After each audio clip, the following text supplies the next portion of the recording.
My husband, David, and I have been married for the past 8 years.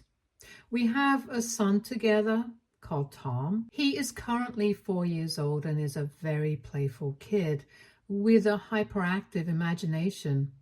Tom has always been close to me and is a bit of a mama's boy, which I don't mind at all, since I know as soon as he turns into a teenager, he will have his own interests and may not want to spend as much time with me anymore.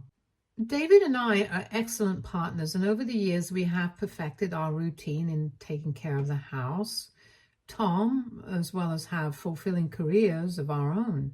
Honestly, this harmony between us has been possible because I thought I had a very respectful and communicative husband like David. So you would imagine that I have nothing to complain about on Reddit, right? Well, I am making this post today on my husband's sister, Kathy.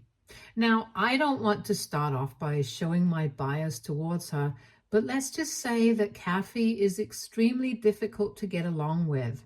She has always been ice cold towards me right from the start, and this behavior has remained the same even though I and David have now been married for a very long time.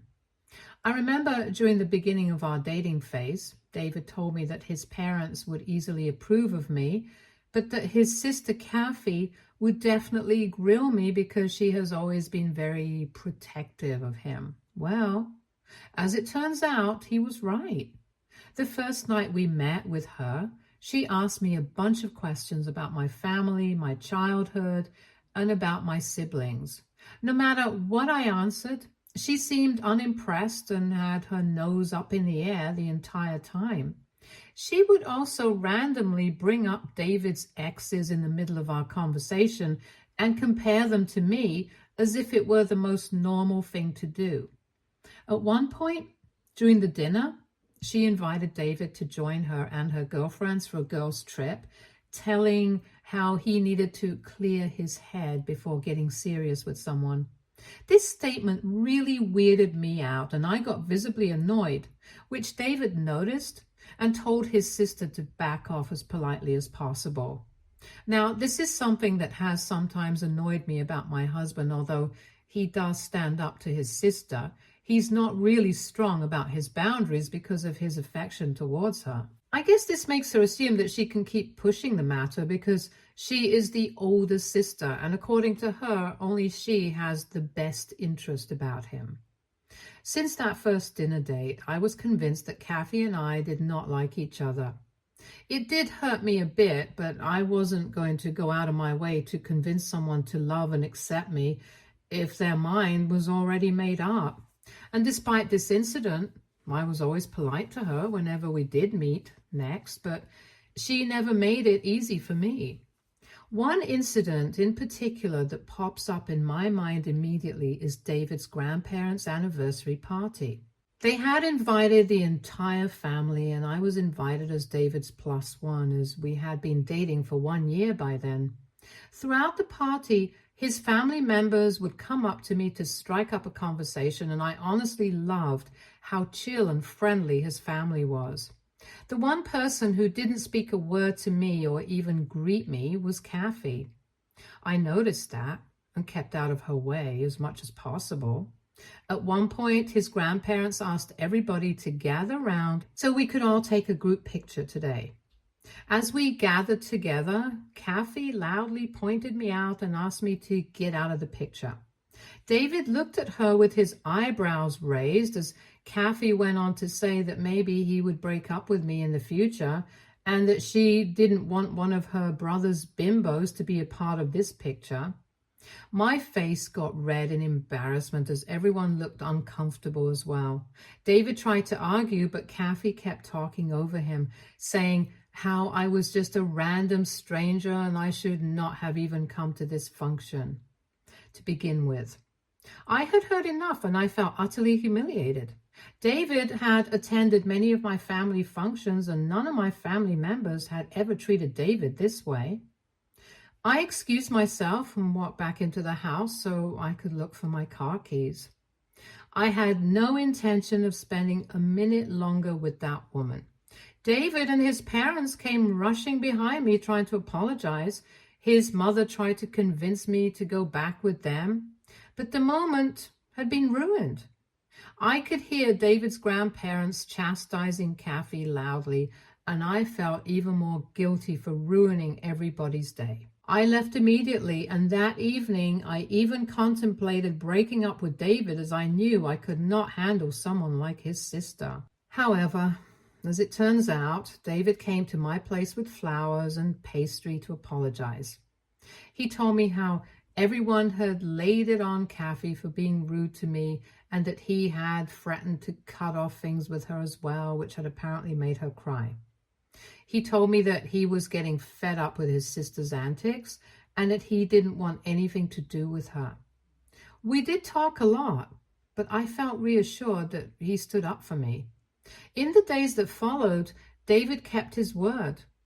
We stopped meeting with Kathy altogether, and he stopped picking up her calls. She would sometimes show up at his house unannounced, so he changed all his locks and asked his parents to talk to her so that she could respect his private space. His parents supported his decision, so Kathy had no choice but to accept the fact that her brother didn't want anything to do with her. We thought this would make her think and regret the way she treated me, but as it turns out, it had the opposite effect.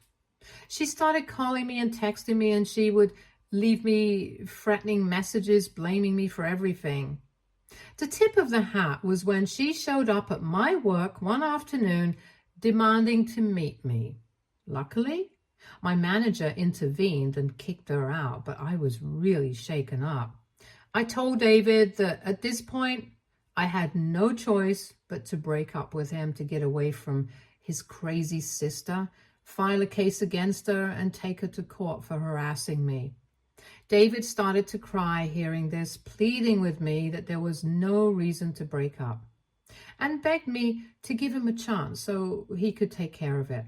He then convinced his parents to set up a meeting between him and Kathy at their place, where they ultimately had their last conversation. His parents knew about what she was doing to me and made it very clear to her that they wanted nothing to do with her anymore as well. David and his parents warned Kathy that the way she was behaving was borderline crazy, and if she continued, they would all support my decision to take her to court. I don't know how, but Kathy finally broke down and admitted that she needed help. She opened up to them about how she was just spiraling and didn't know how to stop. She also revealed to everyone that she had lost her job and had been unemployed for the last few months, which had added on to her poor mental health. Luckily for her, David's parents stepped up and admitted her to a psychiatric hospital immediately, where she could be closely monitored. David reiterated his wish of not staying in touch with her, which Kathy finally learned to accept. She did send me an apology text, which in my opinion seemed a bit half-hearted, but for her sake, I hoped that she would heal. When David and I finally got married, we decided to not invite Kathy, even though she had eventually been discharged and seemed to be doing well in her life. I wanted nothing to do with her, and everybody respected my wish. She did send me flowers congratulating me on my happy day, which I very much appreciated. Right after we got married and returned from our honeymoon, Kathy announced that she was getting married. Everybody was surprised since no one even knew that she had been dating anyone at this point. But we were all pleased for her at the same time until we learned that she was dating a guy she had met during her time in the psychiatric hospital. Now, just to give you all the full context, this guy, James, was schizophrenic and an alcoholic who had volatile tendencies, according to his doctors. Understandably, David and Kathy's parents were a bit worried when they found out. Kathy announced to everyone that her marriage would take place the next month, and she wanted only David to be there and not me. I kind of expected it. And it made me relieved that she had not invited me, as it saved me the time to come up with an excuse for not attending. However, my husband felt offended that his sister just invited him and not me, so he did not attend the wedding as well. Those who did end up attending their wedding later told us what a nightmare the event was. It turns out that Kathy and James were totally wasted during the ceremony and could not even properly repeat the words after the priest. During the reception, James kept drinking and got so blackout drunk that he started to rip open his shirt and pants while everyone just stared at him in horror. Being schizophrenic, James did not like the staring and immediately attacked the server at the event, who was just an innocent bystander screaming about how the server looked suspicious and was hiding something. James's family eventually calmed him down and convinced the server not to press any charges against James by paying him off. However, this incident understandably scarred everyone, and we all felt quite worried about Kathy's safety. If James could attack a random stranger, then what was the guarantee that he would not attack her? David and his parents did try to get Kathy to talk to her privately about her husband's strange behavior, but Kathy seemed convinced that she could change him and make him all right. No matter how much her parents tried to tell her about the red flags, she seemed convinced that James would never harm her in any way. I wish I could write here that she was right, but as you can already expect, James treated her exactly like everybody warned her about.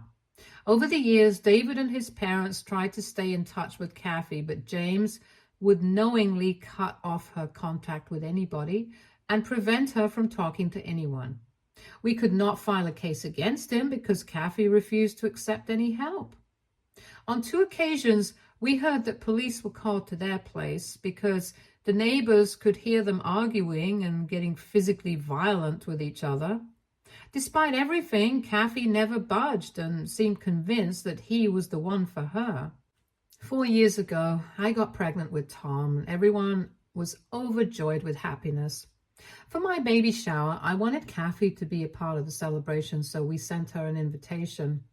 We never got any reply back from her, which worried us, so David decided to drive to her place to check up on her. Turns out, James had completely cut her off from any communication with us and had thrown away our invitation so she would not even find out. I don't know exactly what happened, but David understandably got pissed, so he and James exchanged a few heated words which did not end up going anywhere because Kathy did not feel that what her husband had been doing was wrong in any way. In frustration, David left, and that was the last we knew anything about her. We never contacted her again, even when Tom was born. Her parents also stopped going above and beyond to convince her, and we all just prayed that she would be okay. These past few years after Tom was born have been utterly peaceful and full of love. David and I never had any major issues to begin with, and now we have both reached a wonderful understanding and rhythm in our marriage. Tom is a very curious kid, and he keeps us busy with his antics. David's parents visit us every weekend so they can babysit for a few hours while David and I have our weekly date night. It gives us some time off while the grandparents spend quality time with Tom. Everything seemed to be going well until 8 months ago when Kathy showed up at our doorstep all muddy and disheveled. Her feet looked dirty and she had no shoes on. We immediately let her in and I rushed to bring her a blanket, so she seemed to be shivering. And we had not seen her for years at this point, so we didn't know what to say. David kept stroking her hair and asking her if she was okay. She looked numb and stared off into nothing in particular. Eventually, she revealed to us that she had just miscarried. We sat in shock as she continued to recount how she had gotten pregnant a month ago and thought James would be happy for her.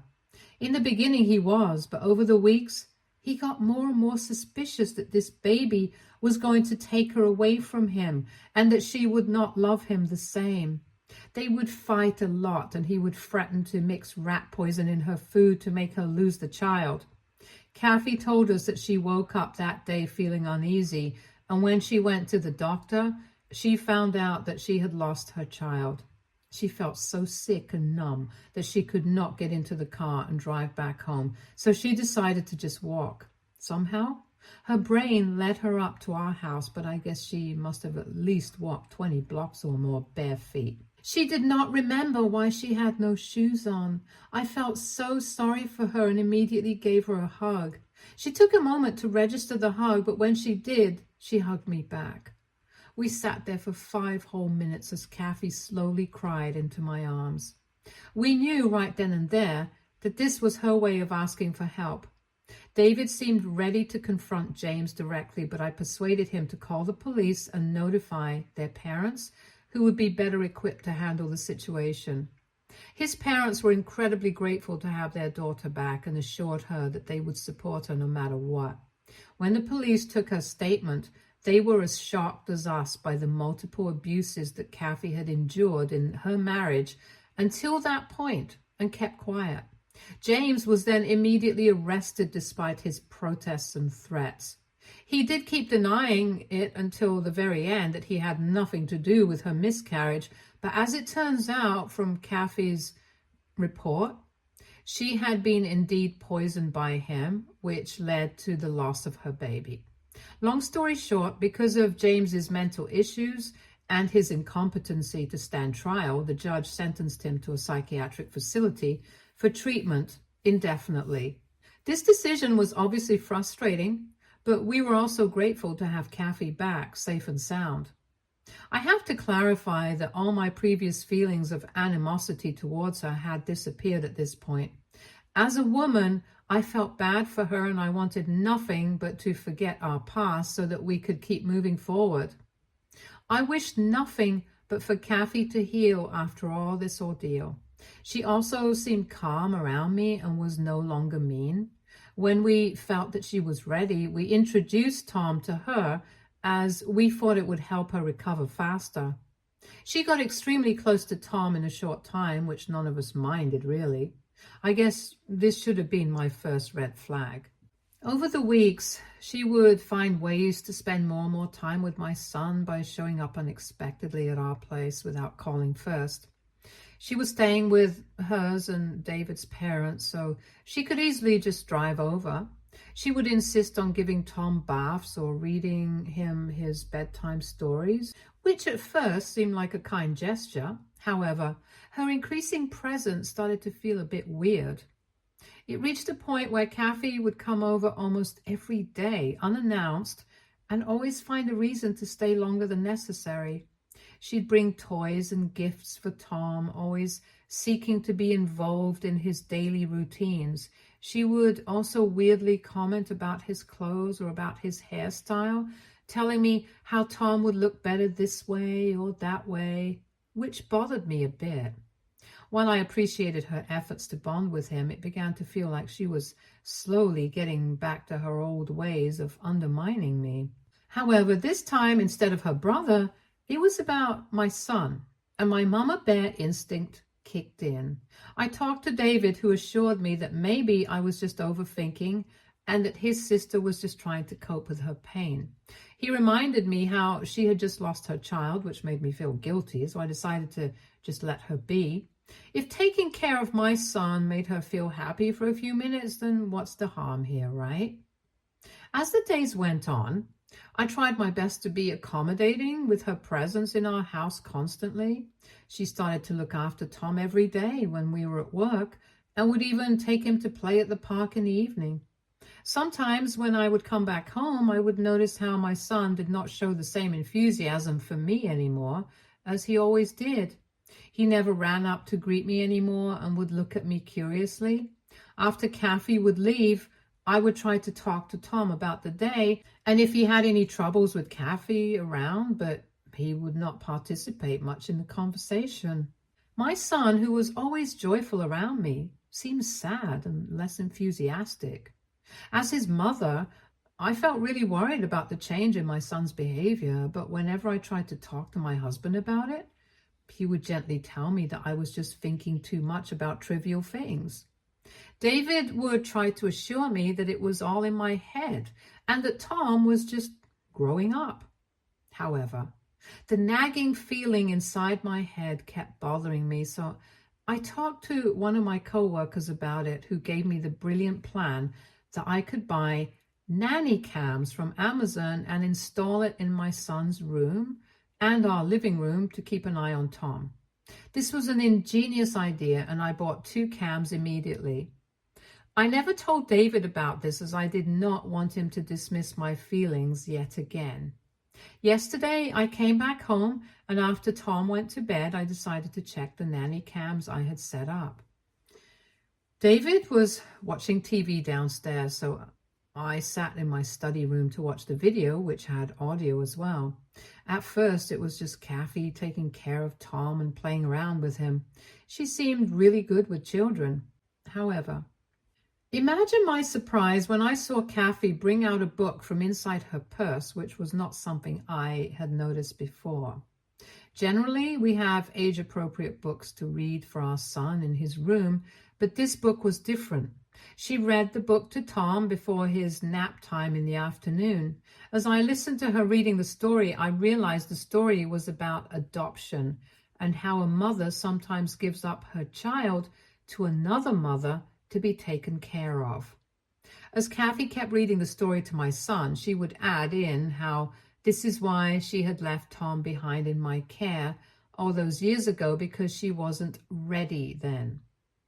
My eyes widened in horror as she went on to tell my child that no matter what happens, she will always remain his real mother, and that no one could love him more than her. She kissed his forehead and left him to take his nap. My hands shook in anger as I finally understood the crap she had been feeding my son for God knows how long, which had clearly made my son behave weirdly around me. This poor child must be feeling terribly confused and just did not know what to believe. I was ready to storm downstairs and ask my husband to never let his sister inside our place ever again, but something stopped me. Instead, I decided to take the day off so I could spend some alone time with my son and find out what exactly Kathy has been telling him to brainwash him.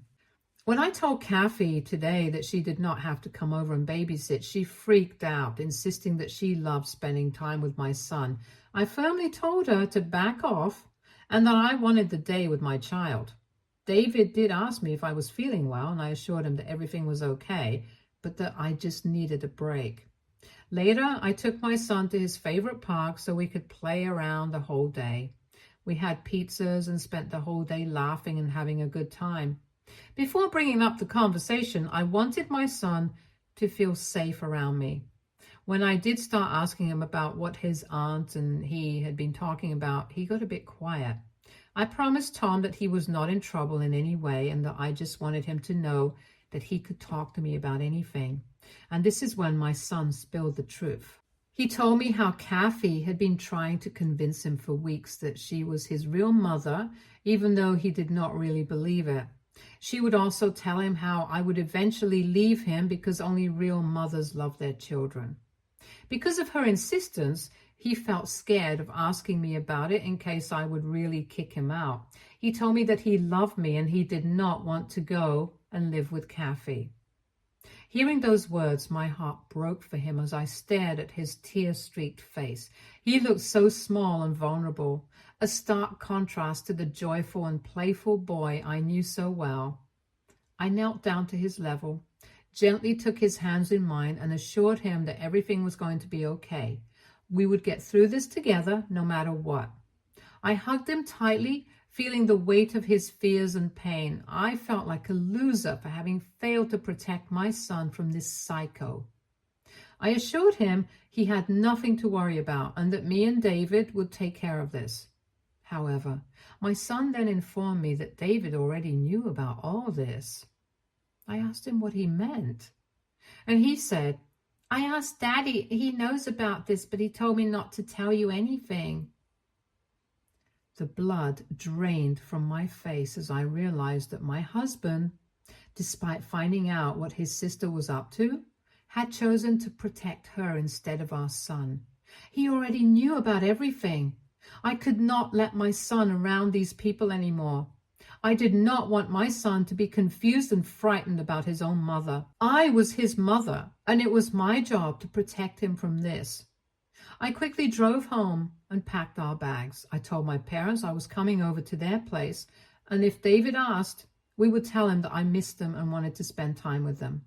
Luckily for me, my parents are very supportive, so they did not even hesitate to say yes. As I'm writing this, I've already talked to my parents about everything, and they are as shocked as me about what Kathy has been telling my son. David did call me when he must have returned home to an empty house, but I tried to sound as normal as possible, telling him that I needed a break from our place and my work.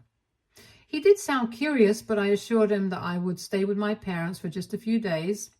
We seldom fight, so I guess he didn't think much about it, even though my behavior must have seemed strange to him. I am so conflicted right now. I have no idea what I should do. How should I be confronting this situation? AITA for distancing my son and me from my husband's crazy sister? Update 1. Wow. I woke up to almost 600 plus comments under my post. I can't believe so many people even use Reddit and have come across my post. I have used all fake names in my story, so hopefully none of David's family members find out that this is about him. Also, to those people who are dragging me in the comments for not talking to my husband about this first, I assure you that I would have definitely talked to my husband had my son not told me that he had tried to talk to David about this when he first found out. Call it my mother's instinct, but the fact that my husband knew for weeks about how differently my son had been behaving with me, but would gaslight me continuously, goes on to show that a confrontation with him would not have led to anything constructive. I also wanted to take my son immediately out of that situation, and he is now much safer with my parents here. No psycho can feed him lies, and that's all that matters. Kathy has tried to get in touch with me several times, sending me multiple messages insisting that she needs to meet my son and how much she misses him. I plan on putting an end to this once and for all in the upcoming family get-together at David's parents' place this coming weekend. This get-together has been planned for weeks in advance by me, as David's grandparents are visiting, and I thought we could all spend some quality time together. However, in light of recent events, I plan on using this opportunity to speak my truth and make sure that Kathy comes nowhere near my son ever again. Update 2. I'm back with an update. I finally confronted David and Kathy as planned during their family get-together. I was so nervous before going, but I decided to take the Nanny cam recording with me so I could have legitimate proof to show everyone. Without going into too much detail and just getting straight to the point, I did call out Kathy in front of everyone during lunch. She looked shaken up and tried to laugh it off as if it wasn't a big deal. And then I showed her the Nanny cam and told her how I had recorded what she had told my son. I watched the color drain from her face as I then sent the video to the family group chat so everyone could see what I was talking about. Her parents were horrified as they watched her trying to convince my son that she was his real mommy. After this, I confronted David and told him how he failed to protect our son. My husband looked really guilty but tried to justify it, saying he didn't think much about it and thought that this would help his sister get over her grief. He felt torn between supporting his sister's recovery and telling me about it, but ultimately he chose to keep quiet. I informed him that because of his actions, I did not trust him anymore and could not let my son around him or his family ever again. For the first time in a long time, I watched my husband break down in tears, but I did not budge from my decision.